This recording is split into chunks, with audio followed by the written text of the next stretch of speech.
that conflict has now defined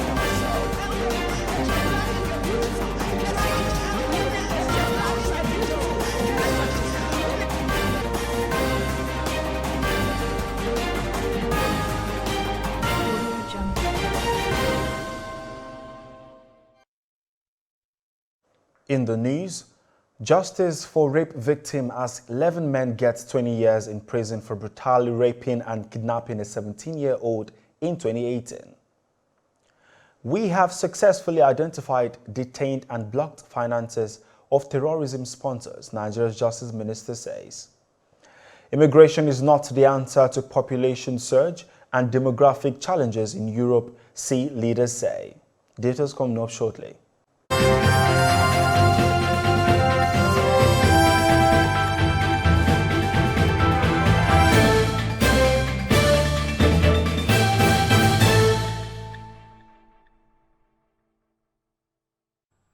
This is TOS Television, your digital-first Pan-African news network. I am Merciful Ajinamo, and you're watching TOS News 360. A Moroccan court has handed down 20-year prison sentence to 11 men found guilty of brutally raping and kidnapping a 17-year-old woman in 2018, according to the prosecution lawyer. The young woman, called Khadija, had gone public with the assault, showing the scars, burns and tattoos she says the perpetrators inflicted on her. In a 2018 interview, she said she would never forgive her attackers. The case caused national outrage and led to #JusticeForKhadija campaign. To security matters across Nigeria, the federal government of Nigeria has successfully blocked terrorism financing in Nigeria. The Attorney General of the Federation and Minister of Justice Abubakar Malami disclosed. The AGF had announced in May that the Nigerian government was about to begin the prosecution of about 400 suspected Boko Haram financiers and was profiling some high-profile Nigerians strongly suspected to be financing terrorism for prosecution. Speaking from New York, Malami said that the federal government also succeeded in identifying and detaining high-profile individuals responsible for funding terrorist activities in the country. The Minister of Information and Culture, Lai Mohammed, has lamented that the rate of destruction of infrastructure in Borno State and other parts of Nigeria are worse than he had imagined.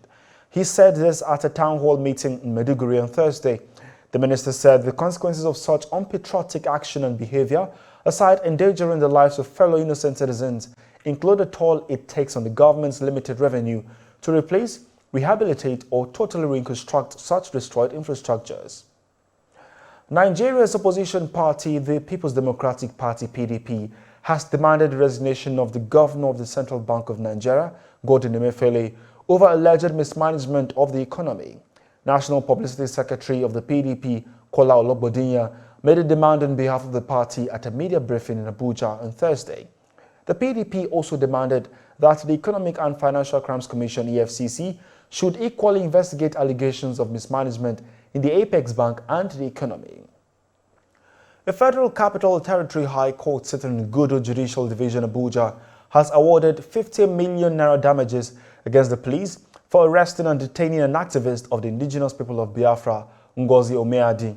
Nnamdi Kanu's lawyer, Ifeanyi Ejiofor, who held the judgment on Thursday, said the court also ordered her unconditional release and public apology.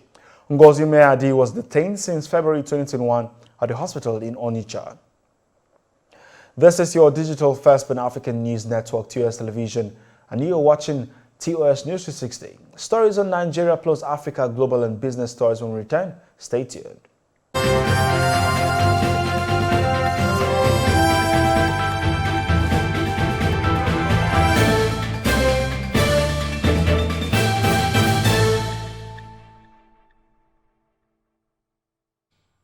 Thank you for staying. A non-governmental organization, Clean Foundation, while presenting reports of its study on safe home for survivors of human trafficking in Abuja, Nigeria's capital, called on the National Agency for the Prohibition of Trafficking in Persons, NAPTIP, and other relevant agencies to improve its services for victims of trafficking in the country. While fielding questions from journalists, the acting executive director of Clean Foundation, Ruth Olofin, lauded the efforts of the government agency at providing shelters for survivors of trafficking and challenged the agency to do more because the survivors deserve a safe and conducive home. Across Africa, there was jubilation in South Africa by staff of the country's national airways on Thursday as the airline took to the skies for the first time in around a year. State-owned South African Airways' long-standing financial woes were exacerbated by the COVID-19 pandemic, and it halted all operations last September when it ran out of funds. Even after a state bailout of more than $500 million and a restructuring of its debt, the airline only emerged from bankruptcy after slashing hundreds of jobs. The national carrier restarted with domestic flights from Johannesburg to Cape Town, and next week will launch a slimmed-down international service to 5 African capitals: Accra, Kinshasa, Harare, Lusaka, and Maputo. On the global scene, Central European leaders who signed a joint declaration on Thursday said immigration should not be the answer to the European Union's demographic challenges. The bloc, in a statement signed by the Prime Ministers of Hungary, Poland, the Czech Republic, Slovenia, and the President of Serbia, called on each member state to ensure family policy and remains a national competence. France and the US have made efforts to end the row which started last week with the announcement of a security pact between the US, UK, and Australia. The AUKUS pact cost France a submarine contract worth billions of dollars.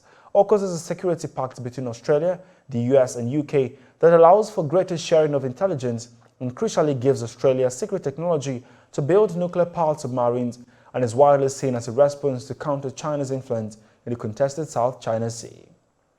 And now to business. The federal government says the Federal Inland Revenue Service, FIS, will continue to collect value-added tax following the ruling of the Court of Appeal to the matter. The Attorney General of the Federation and Minister of Justice, Abubakar Malami, explained that the federal government has succeeded in obtaining an order that establishes the sustenance of the status quo, which is that the Federal Inland Revenue Service should continue collection. And that is TOS News 360 on your digital first Pan-African news network. For more updates, visit www.tostvnetwork.com. Follow and like our social media handles on Facebook, Twitter, and Instagram. And remember to subscribe on YouTube. Stay with us and enjoy my programs on the network. I am Merciful Ajinomo. Many thanks for watching.